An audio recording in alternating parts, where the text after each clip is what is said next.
Good afternoon, everyone, and welcome to the City of Alameda Mayor's Town Hall. I'm Sarah Henry, the city's Public Information Officer. Please note all participants have been muted. To submit a question for the mayor, please use the chat feature. And all of our town halls are recorded and available on the city's website and on our YouTube channel. I'd now like to turn today's town hall over to Mayor Marilyn Ashcraft. Thank you to Sarah Henry, our remarkable public information officer. So I am Marilyn, Mayor Marilyn Ashcraft, and I welcome all of you to this town hall. Some of you are joining me on Zoom and others are watching on Facebook Live, and thanks for taking time out of your day to join me. So normally in the 10 weeks of weekly town halls that I've done up until today, I've had some interesting guests to be my guest speaker and talk about a particular topic. But this week, I just decided that I was going to be the guest speaker, and it's something that I've wanted to do anyway. And I think even when we get past the COVID shelter in place, I'm going to find a way to continue to do mayor's office hours, if you will, so that you, my residents, and business people can ask your questions in real time. And right now is a pivotal moment in our city, in our country, in the world. And I want to first just say that it is every day an honor and a privilege to be the mayor of Alameda. And even more so in these very difficult, trying times.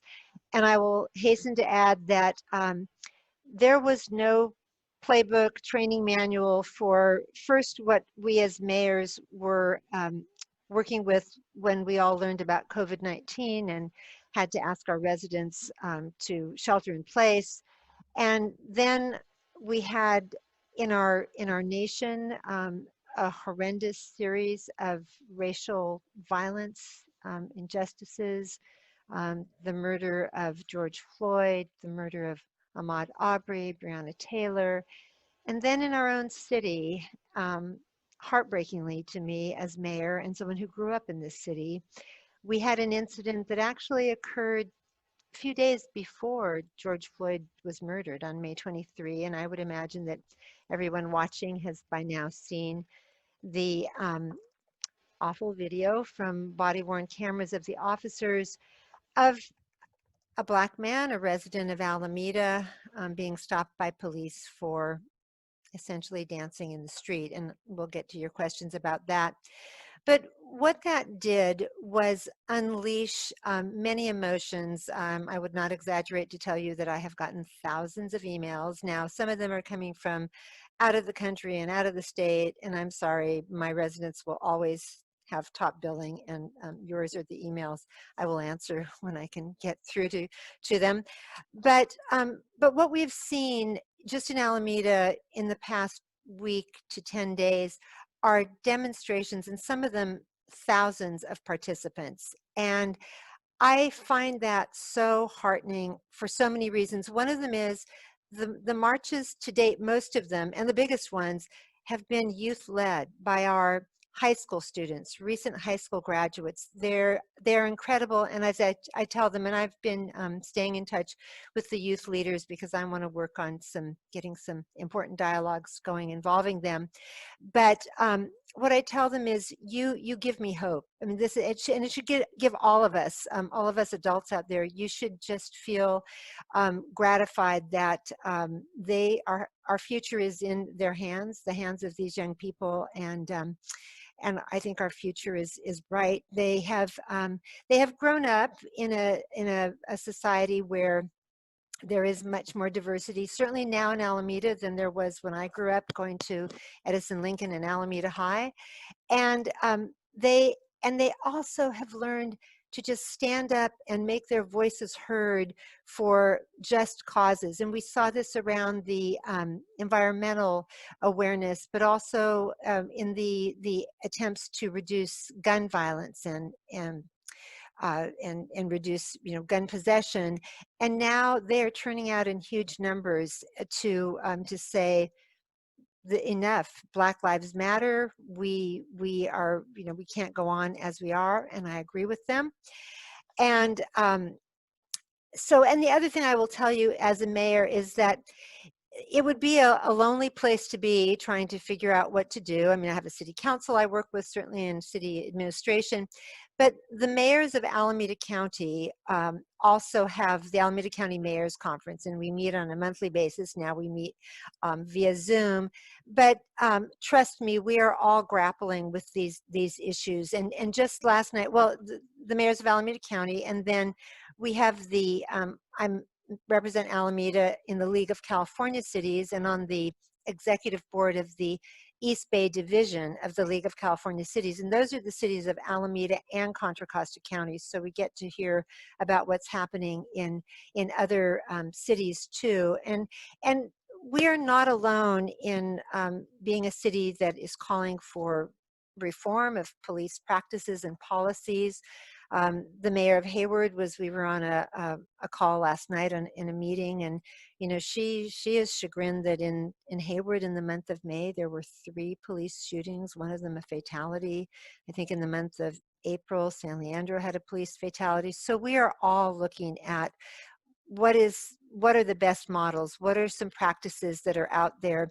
Then this was a league meeting last night, and what the League of California Cities has asked all of the cities in California is, what can we do to support you? How can we help?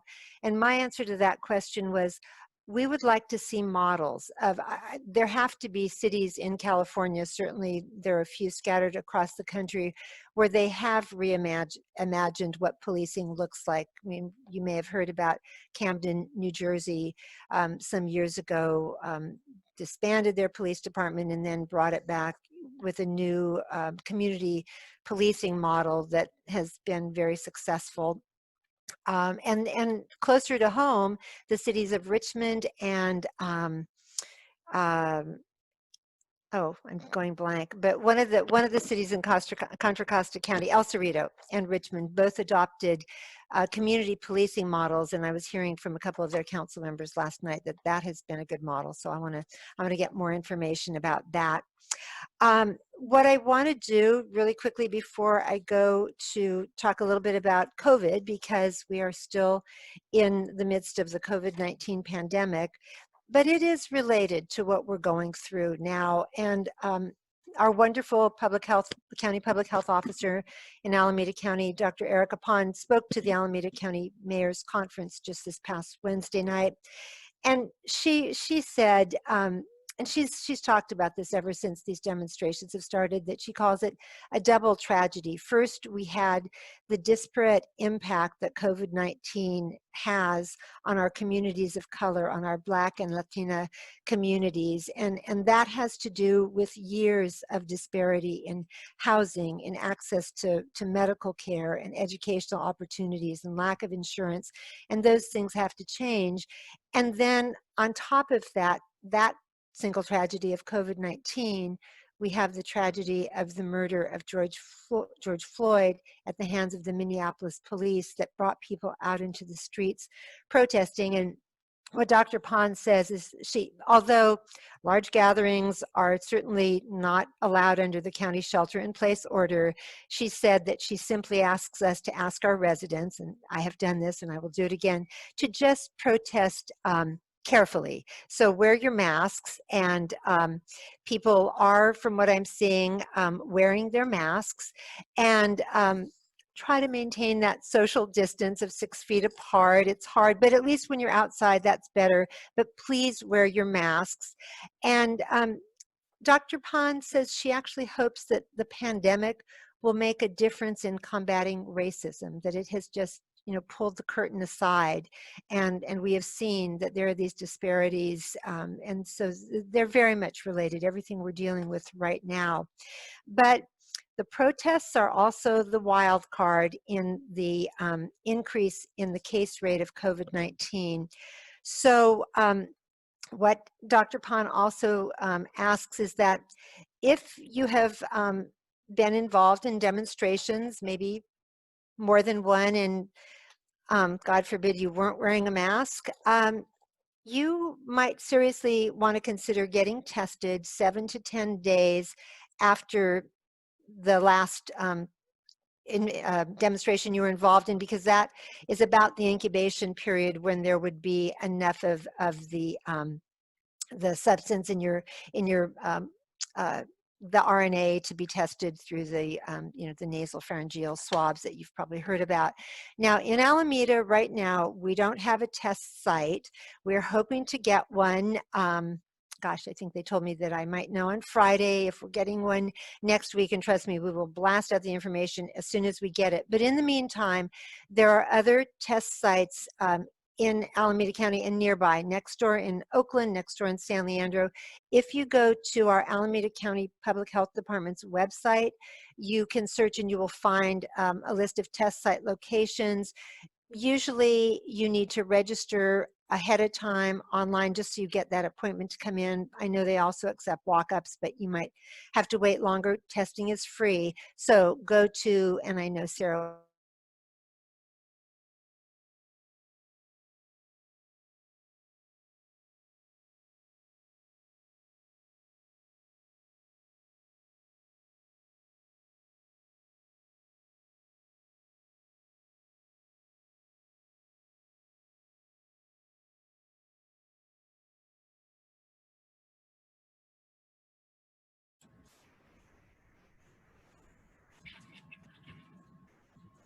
Catherine Schwartz, who's the executive director of our Alameda Family Services, that provides counseling for individuals, families, youth groups, or groups of youth, reached out to me and said, let me know what we can do to help. And I'm very appreciative of that. And also, I'm one who believes that you just need to keep talking. We need to hear from our residents. There was a town hall last Sunday that the Vice Mayor, John Knox White, convened. It went for 5 hours, and I listened for all 5 hours.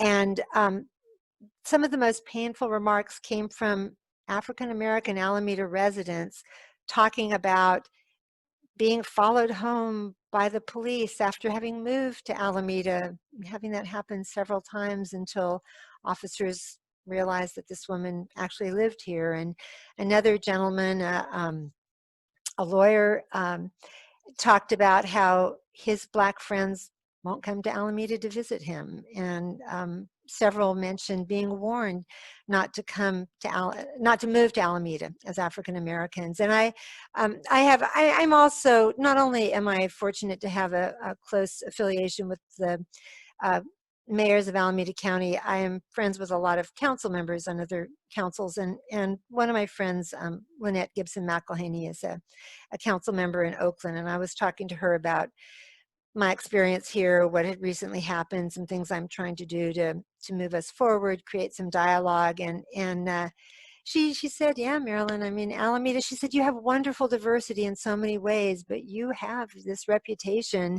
She said that thing about driving 25 miles per hour, African-American residents take that seriously because they don't want to get pulled over by the police. And it just, I will tell you, it hurts my heart to hear that. It hurts my heart to hear our young people, teenagers at these demonstrations talking about how they would be afraid to call the police if they were in some sort of trouble, because that might make the situation worse. And so we can do better. We have to do better.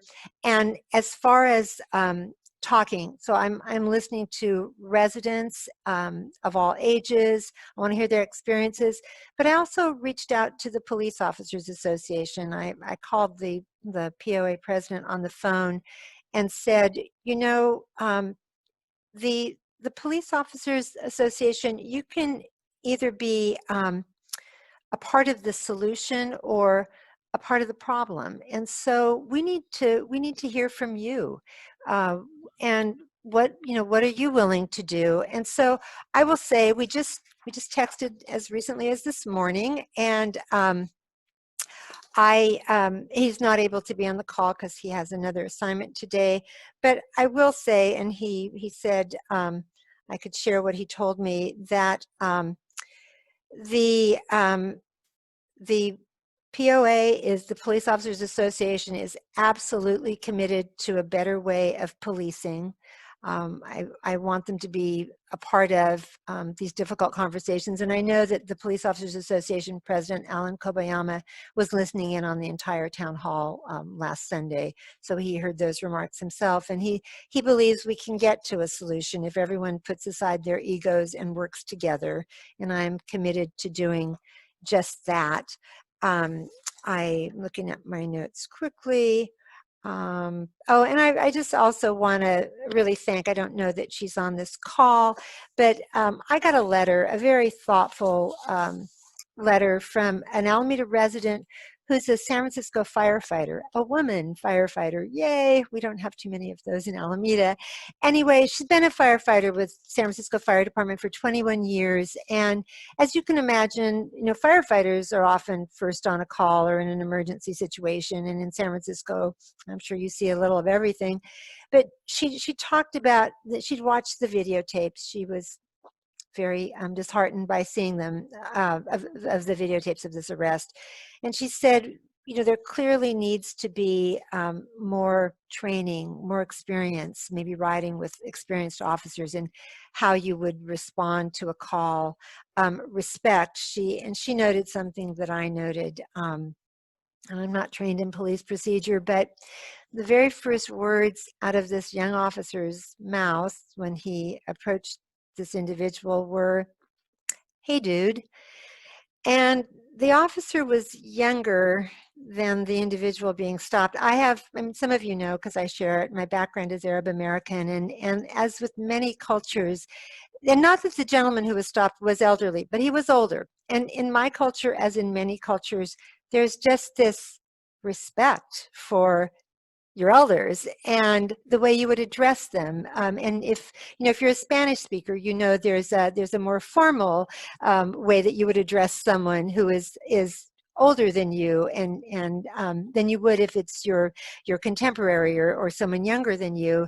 And there's just some basic things. I often say that you need to treat people the way you would want to be treated.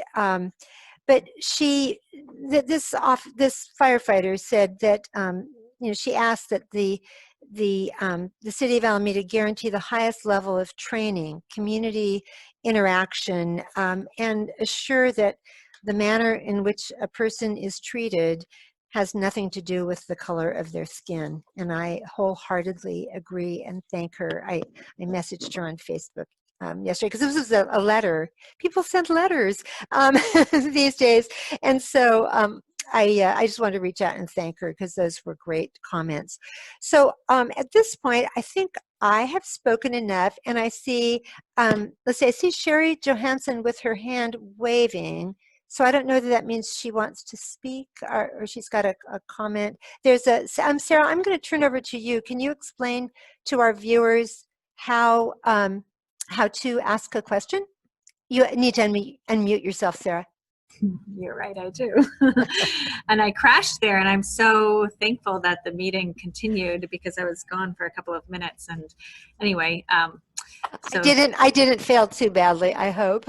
No, all good. And the Facebook kept going and everything. So Great. Very thankful for Zoom technology. I have a couple of questions that I've received, so I'm going to go ahead and share those. But for Sherry and for anyone else who wants to ask a question, if you're on Facebook Live, you can ask the question on Facebook Live. I should be able to get to it because I'm multitasking here. And then also you can enter, if you're on the Zoom call, you can enter a question into the chat tool on the Zoom. So she's saying, I wonder, can we? Or if you want, Sherry, you can. Can we unmute Sherry? Yeah, we can unmute Sherry. Hold on one second. Is that okay, Sherry? I'm going to try. I'm not a good lip reader, Sherry. I know you're saying something, but I don't know what it is. There you go. Sarah, I was trying to enter a question on the chat, and it says you're not in the room. Oh, no. Well, I wasn't in the room, but now I'm back in the room. But even now. It's happening now. Uh-oh. You're not in the room. Oh. Okay, well, here. It says Sarah Henry is not in this meeting. Uh-oh. I'm here. I swear. Sherry, I just changed the permissions on chat. Try again. Okay. Or you could just say your question. Okay. Okay, I'll just say it. I'm sorry. Hi, Sherry. No, don't be sorry. I'm sure you know that quite a bit of the people that I talk to are very upset about this incident. I'm upset about this incident, Sherry. The Democratic Club had a kind of a town hall, a meeting with Pamela Price and Malia on Wednesday, and we were trying to talk more about the solutions than necessarily the incident, because that was really good to hear from John Knox White. But my question is, how can we, as concerned residents, what can we do as individuals or as groups to change the dialogue and to change the way that the police handles a lot of things? Yeah. Did you finish? Yeah, I'm all done. Yeah. Okay. Thank you, Sherry. No, and I would have been at that meeting, by the way, the other night, but that was Wednesday night, and I was on the Alameda County Mayor's Conference Zoom meeting, and we had a long and good conversation about many of these things. So I do think we need to have a public forum. We're having a special council meeting this Wednesday. What day is this Wednesday? June 17th, I want to say, at 5:30 p.m.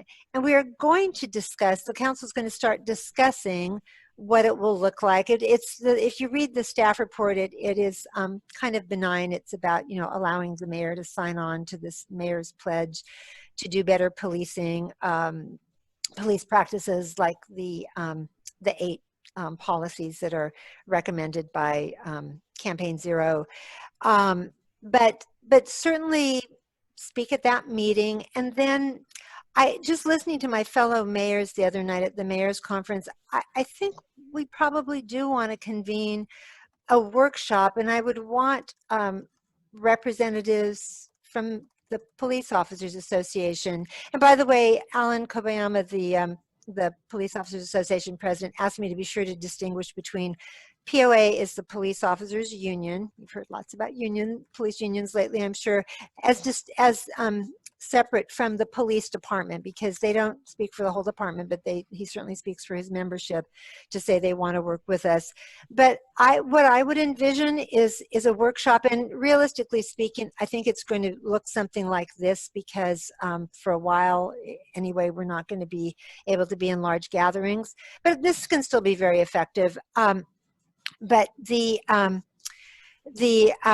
what I would like to see is, obviously the council will be there, representatives from the Police Officers Association, hopefully the chief, and I'd like to hear from community members, but I'd especially like to hear from some of these young people and some of these middle-aged individuals about their experiences, because I am so sorry that this incident happened to Mr. Molly Watkins. I am horribly sorry, but at the same time, the silver lining I will take from this is that, again, it just shone a light on something that wasn't just an isolated incident. When we started hearing from people about, well, this happened to me and that happened to me, you realize, yeah, there's work to be done. So anyway, I envision a community conversation. Some of the things that other mayors talked about in their cities, they have citizens police oversight committees. They also talked about, and just, if you have the chance, I don't even know if our department still does this, but to do a ride along to see the kinds of calls our officers get, and that, because one of the council members from, I think she's in Antioch, so out in Contra Costa, council member was talking about how so many of the calls an officer gets do have to do with mental health. And so is the best person or people responding to a mental health call really someone in a uniform with a gun? Or is it better to have someone trained in those kinds of interactions? Now, in some departments, and from what this San Francisco firefighter was telling me, I mean, they get that kind of training. So as a firefighter, but again, a firefighter's uniform is going to be perceived in a different way. The other thing that's a little bit complicated is when it comes to the services that cities provide versus counties, public health and mental health are under the jurisdiction of the county, unless you're the city of Berkeley, which for reasons I don't know the history, has its own public health department and public health officer. Other cities, we go through the county. That's why it is the county health officer, public health officer, not your mayor, who's telling you to shelter in place and wear your mask whenever you leave your house. I wholeheartedly endorse and back everything Dr. Pond is telling us, but those orders don't come from me. I am just the messenger carrying that. And the same with mental health. And I know, and I've made the connection with our police department, that we have a county behavioral health services department, and that's part of public health.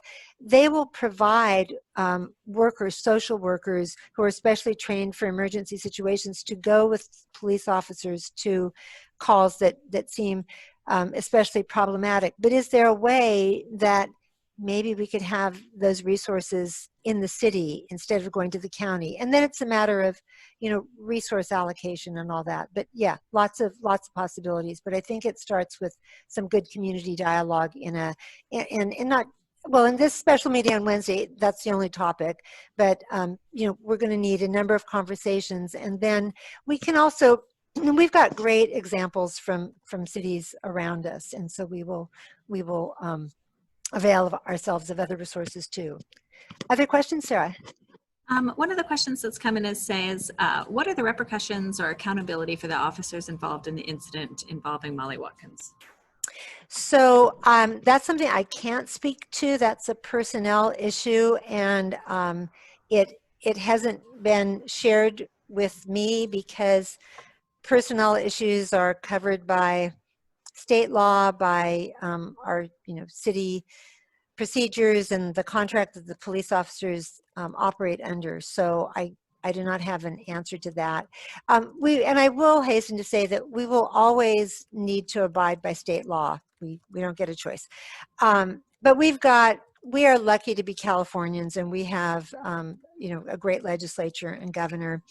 And but the police contract is up for renegotiation in 2021. And so I know that it's certainly something that I'm starting to think about, how could some reforms be folded into that process. So, I know people want instant and immediate change, and there are some things that we can do immediately. Other things will take a little longer, but 2021 is not that far away. Here's a COVID-related question. This person says there's a lot of outdoor activities opening. When are the off-leash dog parks opening? Yeah, I definitely get that question often.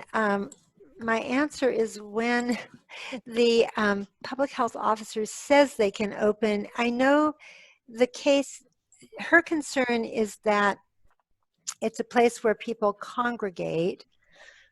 It's outdoors, and I think you could probably maintain 6 feet of distance from the next dog owner. But again, we're in Alameda County, and she's being very cautious. Like after the Memorial Day weekend, we saw this uptick in not only positive cases, but in hospitalizations. And we definitely don't want to overwhelm our hospital beds and our ICU beds. And so she's looking. I understand, like Friday, and I don't know, Sarah may already know, but usually on Fridays, if they're going to relax some things in the order, it comes out sometime Friday. Have you seen anything today, Sarah? I haven't seen anything today, but I was looking at just their timeline that they shared, and this doesn't tell us about dog parks specifically, but in the next phase of reopenings, they do talk about a lot of outdoor things. They talk about outdoor fitness and outdoor pools. Right. And so I don't know if that's a hint, but who knows? Yeah. And that was the county, not just the state? That's the county, yes. Yeah. So that could be for my dog owner or owners out there, that could be a good thing. I think that Dr. Pond was heartened that this week our hospitalization numbers went down a little. So that was a good thing. This is data driven as well it should be. I mean, if you listen to the news, you know that those states that just opened everything up, hello Florida, hello Arizona, they're having outbreaks now. We do not want to be that state. So, and even for the county, the governor has his 4-step 4-stage reopening plan, but we have to actually, the county, Alameda County has to ask for special permission just because our numbers are among the highest in the state. So be as patient as you can, be as diligent as you can, and I'm holding up my virtual mask or my invisible mask, but do all the things you're supposed to be doing. You can help flatten the curve. What else, Sarah? The next person's asking if if there's any training that the city provides for employees on implicit bias, not just the initial training, but continuous training.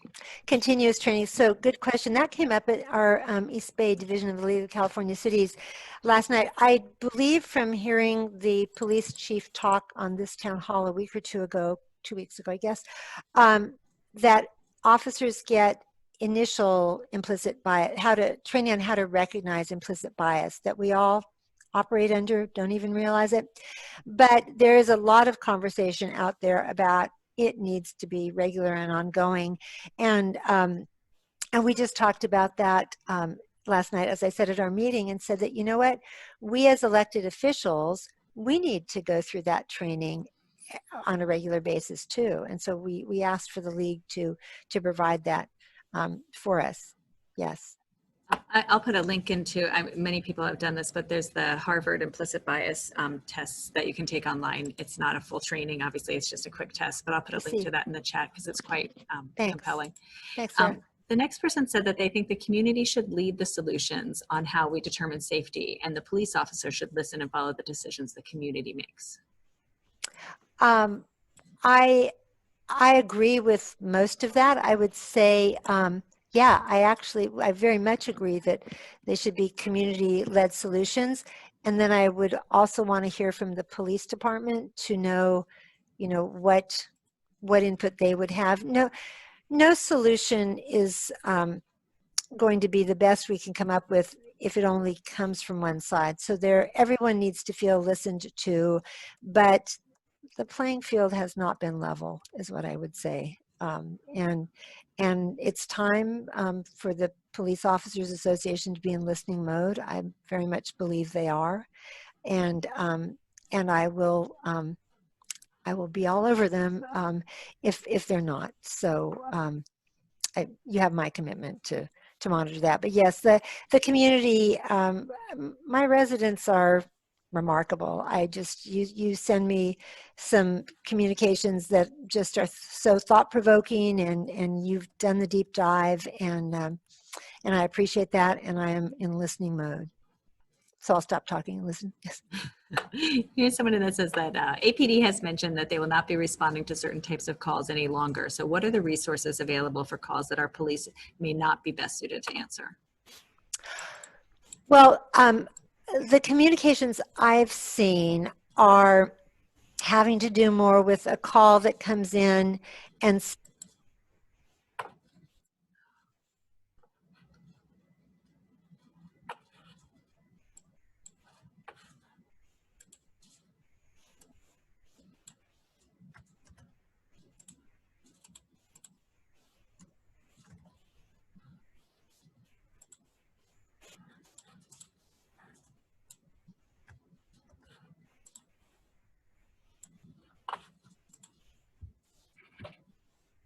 you'd be surprised how many people go, "Are you the mayor?" And I think, really? You can tell that from above my nose? But yes. I don't say, "Oh no," but I get that all the time. I don't say that. So I was trying to, hi Sarah, you're back. I was trying to unmute Dr. Ong because I didn't understand her question. Dr. Ong, there you are. Hi there. Sorry about that. That was on my end. Okay. The bystander training, I used to do trainings for the child assault prevention program. And over the years, we understood that people who are witnessing or are somehow involved in the situation, whether it's abuse or violence like that, having them know how to deal with that violence, how to report it, if you're another officer, for example, because from our Asian community, we've been concerned that the other officer in the George Floyd situation was Asian. In this situation, Alameda, same thing. So what are we doing to also make sure that we are accountable if see. we're seeing this happen? Dr. Ong, great, great input. Thank you. And so I'll just ask you right here in live streaming. I'd love to have you be a part of the conversation about the kinds of changes we need. So I've got your contact information. Thank you. Yeah, that's a great input. Thank you so much. Mhm.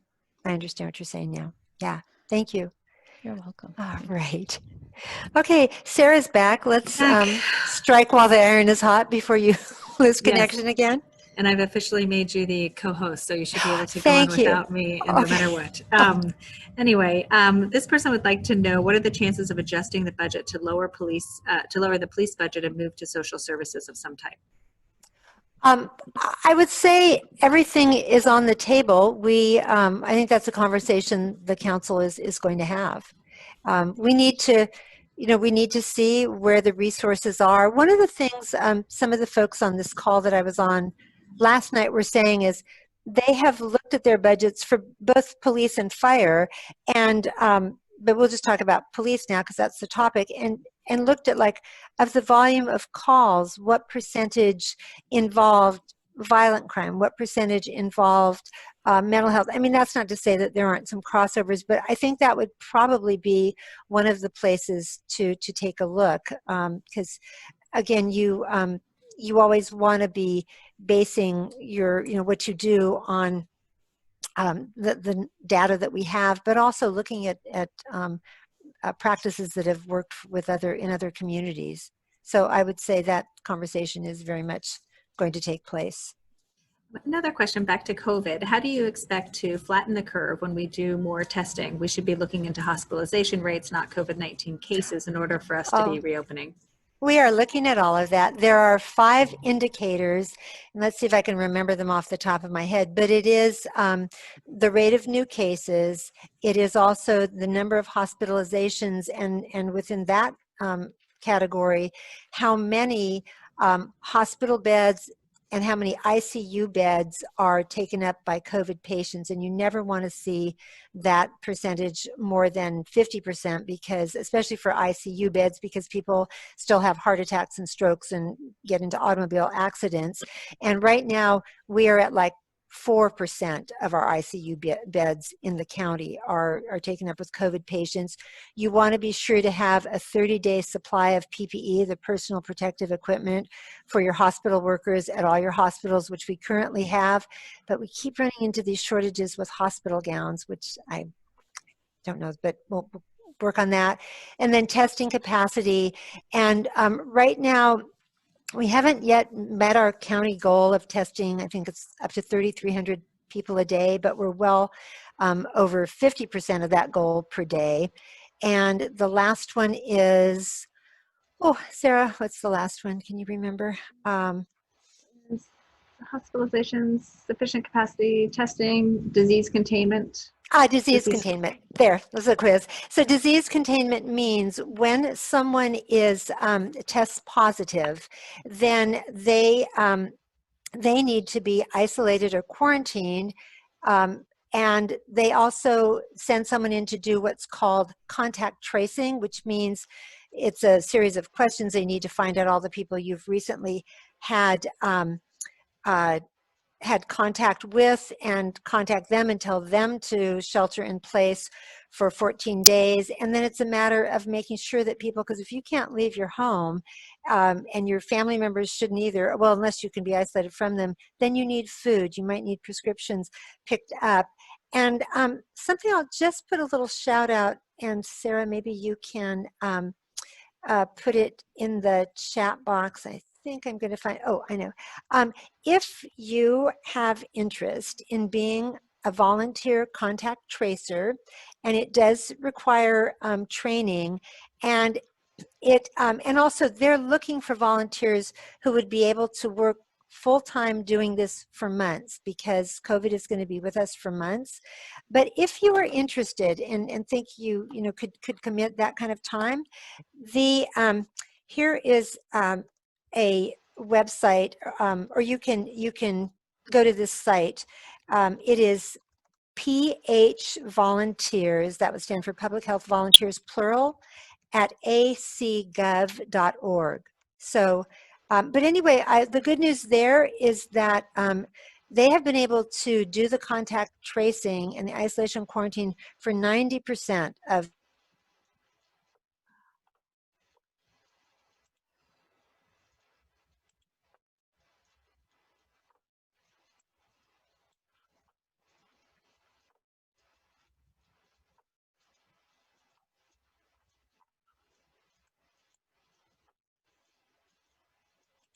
Phil. Okay, what else? Okay, I was frozen there for a second, but I am Oh, dear. back. Okay, okay. I know this person wants to know if there's an update on the situation at the Marina Village Inn. They noticed that there was a fence put up recently. Oh, I'm just answered that question for someone who lives over in the area. So the Marina Village Inn has been leased by Alameda County as part of an operation called Higher Ground. And what that is, these are not individuals who have tested positive for COVID-19. And in fact, they have a health screening every day. What they are people who have formerly been living in homeless encampments, and our governor gave us the mandate that you have got to thin out the population of your homeless encampments because they could be just rife for a COVID outbreak. So every city and county was directed to do that. So this is a way that working with some of our social services agencies or nonprofits like Building Futures and Operation Dignity, we've selected individuals who to bring out of these homeless encampments in Alameda and to live there. And then the other cohort that is living there are women and children who previously were living at our Midway shelter, which is it provides emergency housing for victims of domestic violence.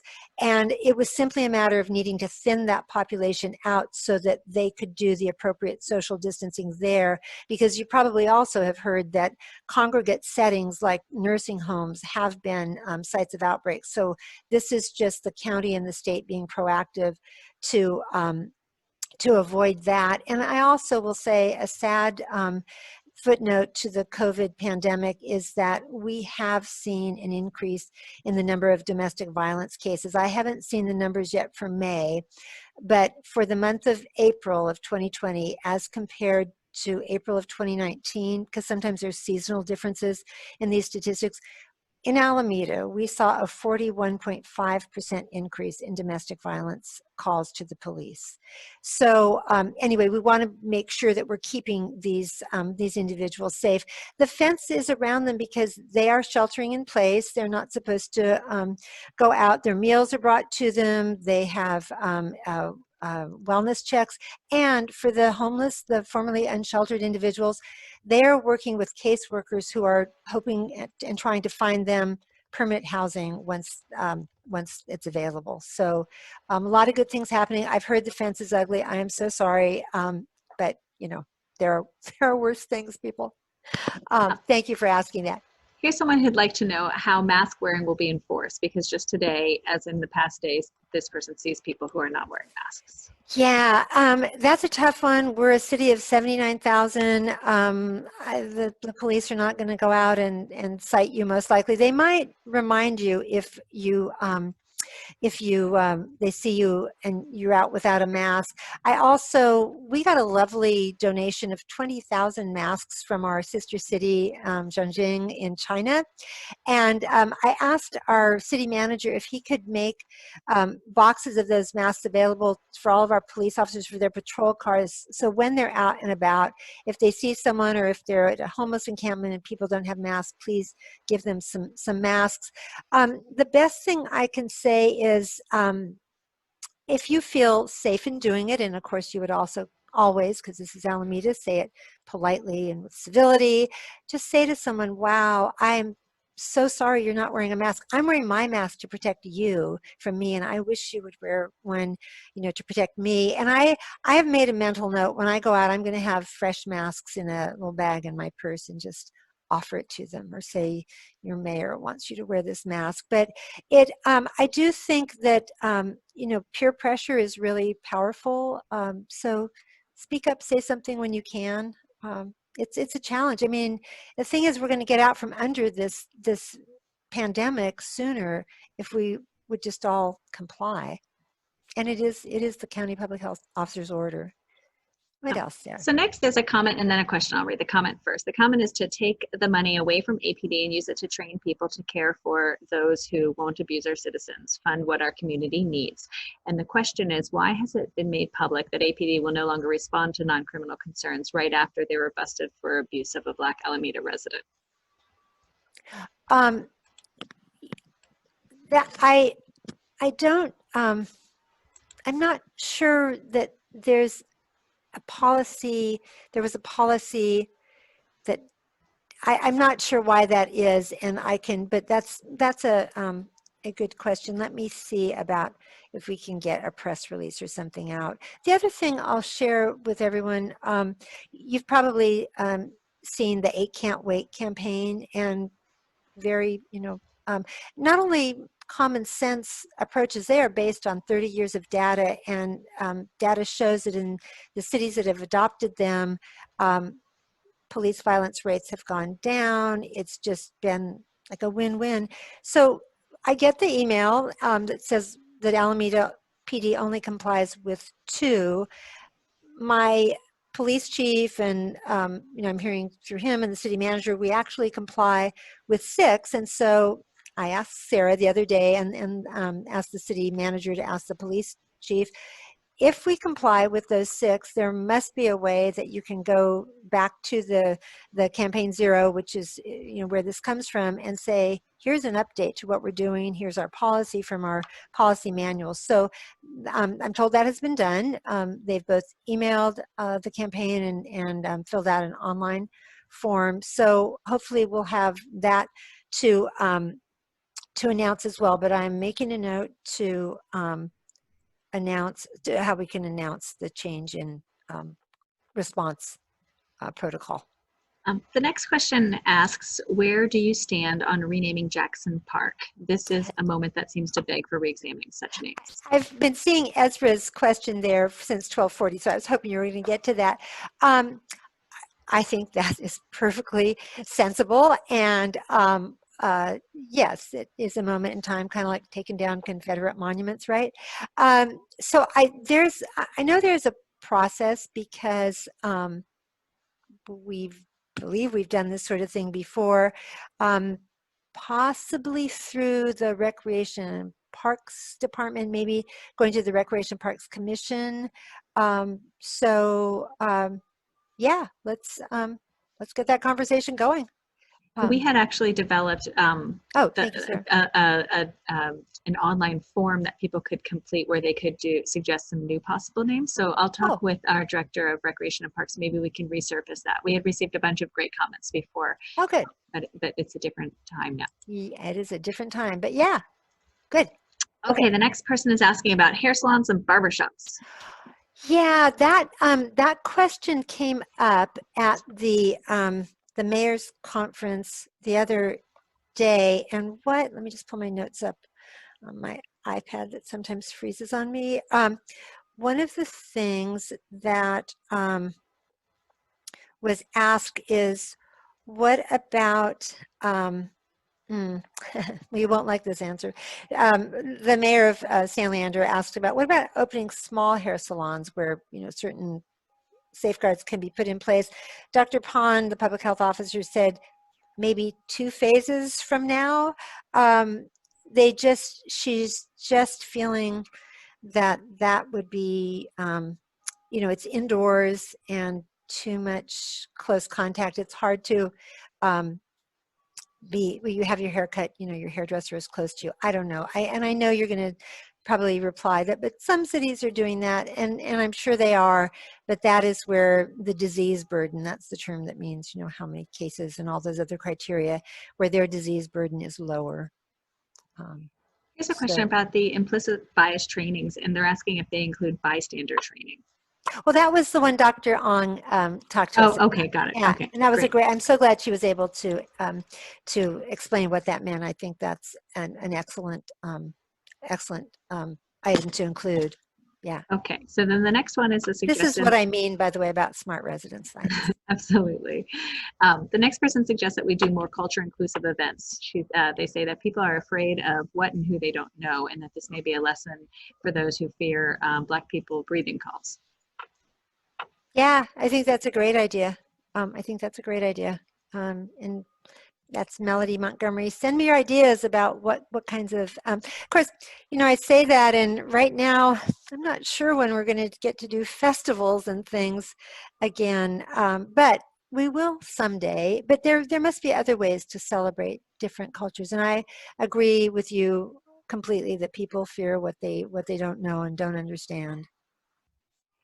And then I think it looks like we have about 2 more questions. The second to last is, why do you keep naming the police department as if they are constituents? Well, I'm not entirely sure what that means. They are not my constituents. You all are. They're a city department. I have said that I think we need to listen to everyone. That means that we will still arrive at our own conclusions as a city council for the kinds of directions we want to give.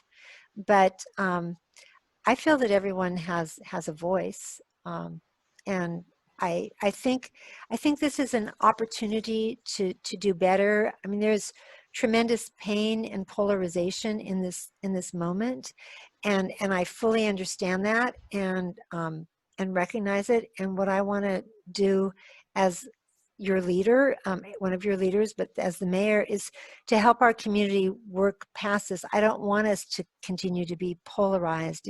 We don't want to be us versus them in anything. And I think Alameda has such great potential. I think we've seen, you know, some of our weaknesses, some of our shortcomings have been exposed. And I think we have to look this in the eye and call it what it is. I mean, I said that in my article, if you had a chance to read it, that with the surfacing of that cell phone video that was shared on social media, Alameda's racist past came roaring back. And so, you know, we're not the only community facing this sort of issue, but you are my community. And this one, we're not kicking the can down the road. So we're going to have the tough conversation, but it doesn't mean we just listen to certain voices. And I know, I think there's different understandings of what does it mean to defund the police? Are we just getting rid of the police department? And, you know, probably not anytime soon, but what does policing in 2020 in a multicultural society look like? And I think there's lots of room for improvement and reform, and I'm going to continue speaking out about that. But I'm listening to everyone. But starting especially, I was so touched, and I might have said this earlier I did say this earlier, but some of these young African American youth who grew up in Alameda and just talking about, yeah, I fear the police. I wouldn't call them. They, you know, I just try to stay away. And no, we have to do better. So we're at 1 o'clock, but there's 2 quick comments and then 1 last question. So the comments are for the person who asked about the Marina Village Inn. They think the fence looked fine. The fence looks fine. Just wanted to share that. In the eye of the beholder then, thank you. And then another person commented on Facebook to say that the Rec and Park Commission actually discussed Jackson Park last night, and it'll be on an agenda soon. So good news there. My residents are obviously ahead of me too, but I was in meetings till 9 o'clock last night, and that wasn't one of them. But oh, good, that's good. Yep. And then the question, this person says that 8 Can't Wait has been shown to have had little effect and would not have prevented the abuse of authority that happened on May 23rd. So what is our plan to prevent racial profiling by the police? So I spent a lot of time on the Campaign Zero website and listened to a great podcast on the 538, the 538 podcast from probably the beginning of this month. So I would beg to differ that 8 Can't Wait doesn't make a difference. But separate and apart from that, or maybe related, so it wouldn't have helped in this case. Well, you're right. I mean, thankfully, no chokehold was used, or let's say I was corrected last night by a council member in Concord who's a former police officer, said, "They're not chokeholds," and I said, "Okay, carotid, whatever." But the um, the racial profiling, I mean, did that start with the caller or the police? These are the conversations we need to have. I would like to think that a more experienced officer might have just done a drive-by and said everything looks fine, because by the time the first officer got there, the gentleman wasn't in the street, he was in the bike lane. And, maybe would have just gone by, maybe said, "Hey, how's it going?" But that's really immaterial because a stop was made. And if you're stopped by the police, you should expect the same treatment regardless of how long that officer has been on the force. But I just expect every officer in this department to have the level of training that it takes to handle a situation with all the complexities involved, or maybe not handle the situation at all. And then I want every resident, regardless of what you look like, to not feel that you are in danger if you're stopped by the police. And that's what we have to work to accomplish. I'll just ask one final thing. Somebody's asking if we can get resources for on-call psychiatrists or therapists to go out with APD for potential wellness checks instead of APD defining these situations. That's a great question. I answered it in part by saying the county Behavioral Health Services provides that resource for us. But you can imagine that means, and it's 24/7, but it means calling over to Oakland and having them dispatch someone. I am intrigued, and I'm going to follow up with Catherine Schwartz from our Alameda Family Services. She's the executive director. If maybe we could contract for those sorts of on-call services for someone locally. I think that's a great part of the conversation. And I want to thank you all for joining me for this hour for the conversation. Those of you on Zoom, those of you on Facebook Live, apologies for the technical difficulties. We're all kind of navigating this new world. I will continue to do town halls at noon on Fridays. I will have more exciting guests than myself the rest of the time, but I just felt like this was a time when I wanted to just have a back and forth dialogue with you. Next Friday, Sarah, I don't know if you saw the email I sent you last night, but I'm honored to have been invited to Alameda High is doing a virtual town hall on Black Lives Matter, and I think they invited the entire city council, but I told them that I was honored and delighted to accept both as your mayor and as a proud graduate of Alameda High. So that's where I will be next Friday from 12 to 1:30. I don't know how they'll work it, whether other members of the public can join or if it's from the within the student population. There, it was more details to follow. But I am again so impressed and gratified for the work of our young people. I mean, for all of you, but I think we should all be really proud of the work our youth are doing. And as I told them at a rally recently, we are following your lead. So thank you. So again, thank you everybody for listening, for contributing, for your questions. Take care, stay safe, help me amplify that message that we've got to wear our masks and do those things to flatten the curve. Thank you so much. I look forward to our next visit. I miss all of our in-person encounters, but wave to me when I'm out walking. Say hello. I will too. Take care. Thanks for everything, Sarah. Bye, everybody. Bye. See you soon.